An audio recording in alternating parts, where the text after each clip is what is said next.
Electric charge and fields का second question है।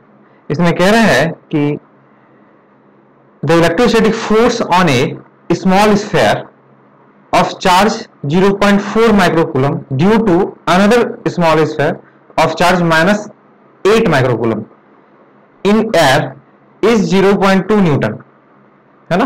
तो इसमें कह रहा है कि एक सॉल्यूशन देख लेते हैं कि एक चार्ज है, स्फेरिकल चार्ज है, बहुत ही स्मॉल है। इसका चार्ज दिया हुआ है Q1 equal to 0.4 microcoulomb, 0.4 microcoulomb, और इस पे जो फोर्स लग रहा है दूसरे चार्ज की वजह से, ये दूसरा चार्ज कुछ सेपरेशन पे रखा हुआ होगा, सेपरेशन। यहां पे जो चार्ज है Q2, इसका वैल्यू है -8 माइक्रोकूलम, और ये जो फोर्स लगा रहा है कितना लगा रहा है 0.2 न्यूटन। तो यहां पे एक पॉजिटिव चार्ज है, एक नेगेटिव चार्ज है, इसलिए अट्रैक्शन एक दूसरे की तरफ अट्रैक्ट करेगा, इसलिए अट्रैक्शन फोर्स यहां पे लिख रहे हैं F इक्वल टू 0.2 न्यूटन। तो हम लोग को कह रहा है कि 4 माइक्रोकूलम पे फोर्स लग रहा है -8 माइक्रोकूलम की वजह से 0.2 कूलम। आगे है कि what is the distance between the two spheres, दोनों स्फीयर्स के बीच का डिस्टेंस क्या है। एंड बी में कह रहा है what is the force on second sphere due to first sphere, first sphere की वजह से सेकेंड स्फीयर पे कितना फोर्स लगेगा, है ना। तो फर्स्ट में आते हैं, फर्स्ट क्वेश्चन में ए नंबर में। ए में क्या कह रहे हैं कि हम लोग को डिस्टेंस निकालना है दोनों के बीच का। तो यहां पे फ्री दिया हुआ है, एयर में काम कर रहे हैं हम लोग। कौन सा मीडियम है, एयर है। एयर का मीडियम को हम लोग एप्सिलॉन आर का वैल्यू 1.0005 या तो 1 भी लेते हैं, इसको वैक्यूम के बराबर मानते हैं एयर को लगभग, तो 1 मानकर नहीं बनाते हैं, है ना।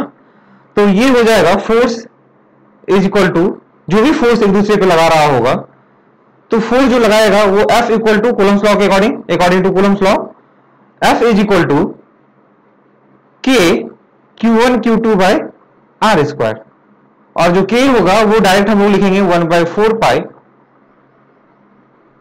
एप्सिलॉन नॉट, है ना, Q1 Q2 by R square, ये चीज हो जाएगा।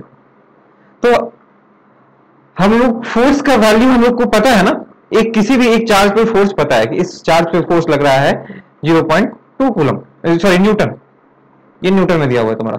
तो यहां पे हम लोग अप्लाई करेंगे कूलम्स लॉ के फोर्स में, तो F is equal to K का वैल्यू या 1/4 का एप्सिलॉन नॉट, एप्सिलॉन का वैल्यू नहीं लेंगे क्योंकि मीडियम एयर है ऑलरेडी, तो इसीलिए इसका वैल्यू होता है 9 × 10⁹ इंटू चार्ज Q1 चार्ज एक पॉजिटिव चार्ज है, एक नेगेटिव चार्ज है, 0.4 माइक्रोकूलम एंड 8 माइक्रोकूलम, 0.4 माइक्रोकूलम, तो माइक्रोकूलम है तो माइक्रोकूलम हम लोग कूलम में बना लेंगे, तो 10⁻⁶ से मल्टीप्लाई कर देंगे।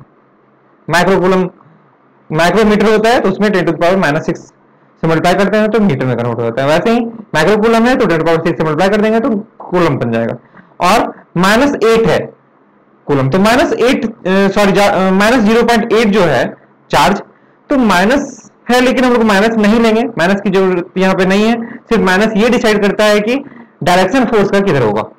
तो मैग्नीट्यूड में कोई चेंज नहीं होगा फोर्स के मैग्नीट्यूड में, तो ये हो जाएगा 0.8 इंटू 10⁻⁶, ये भी माइक्रोकूलम में था, तो है ना, और बाय R स्क्वायर कर लिया, R स्क्वायर नीचे में तो R स्क्वायर कर लिया, ठीक है।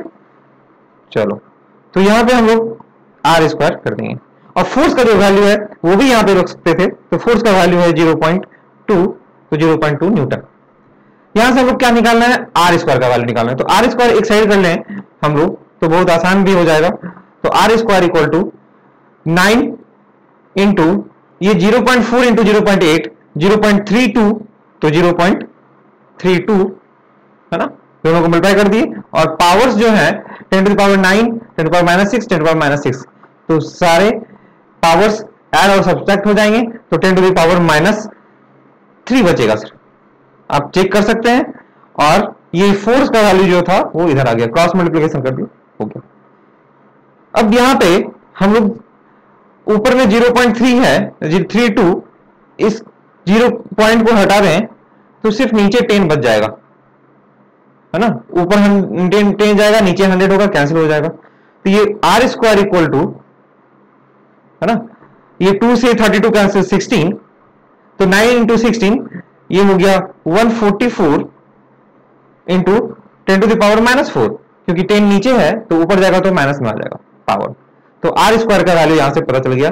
तो R is equal to root under 144 into 10 to the power -4, तो ये रूट हटेगा तो 144 का रूट हो जाता है 12 इंटू 10 टू द पावर -2, ये मीटर मतलब 0.12 मीटर, ये आंसर हो गया। या फिर सेंटीमीटर में रखेंगे तो 100 से मल्टीप्लाई करेंगे तो 12 सेंटीमीटर हो जाएगा। ये ए नंबर का था, ये ए नंबर था, ये फोर्स निकला। फोर्स कह रहा था कि what is the force, sorry distance निकल गया, इसमें डिस्टेंस कह रहा था कि what is the distance between the two spheres. अब सेकंड क्वेश्चन में कह रहा है what is the force on second sphere due to first. हम लोग के पास फर्स्ट में जितना फोर्स लग रहा है ये दिया हुआ है यहाँ पे कि फर्स्ट स्फीयर में 0.2 न्यूटन फोर्स लग रहा है सेकंड की वजह से, तो सेकंड में कितना लग रहा होगा फर्स्ट की वजह से। तो कूलम्ब्स लॉ ये कहता है कि दोनों एक दूसरे पे इक्वल फोर्स लगाता है, equal in magnitude and opposite in direction, है ना। तो जब इक्वल फोर्स लगा ही रहा है तो जितना फोर्स फर्स्ट पे लग रहा होगा सेकंड की वजह से, ये फर्स्ट चार्ज है यहाँ पे डी में, है ना। फर्स्ट में जो चार्ज होगा, फर्स्ट में जो इस फोर्स लग रहा होगा 0.4 माइक्रोकूलम में, उतना ही फोर्स यहां पे भी लग रहा होगा -0.8 माइक्रोकूलम में, ठीक है। तो दोनों का फोर्स बराबर हो जाएगा, तो यहां पे इस पे भी फोर्स उतना ही होगा जितना फर्स्ट वाले पे होगा। तो force equal to 0.2 newton, second वाले पे भी इतना ही फोर्स लग रहा होगा। एक आंसर ये हो गया, है ना। तो ये भी आपका आंसर हो गया, ये सेंटीमीटर में और ये आपका मीटर में, जो भी आंसर रहेगा उसके अकॉर्डिंग, ठीक है। तो मिलते हैं नेक्स्ट वीडियो में, नेक्स्ट क्वेश्चन 1.3 में। Thank you.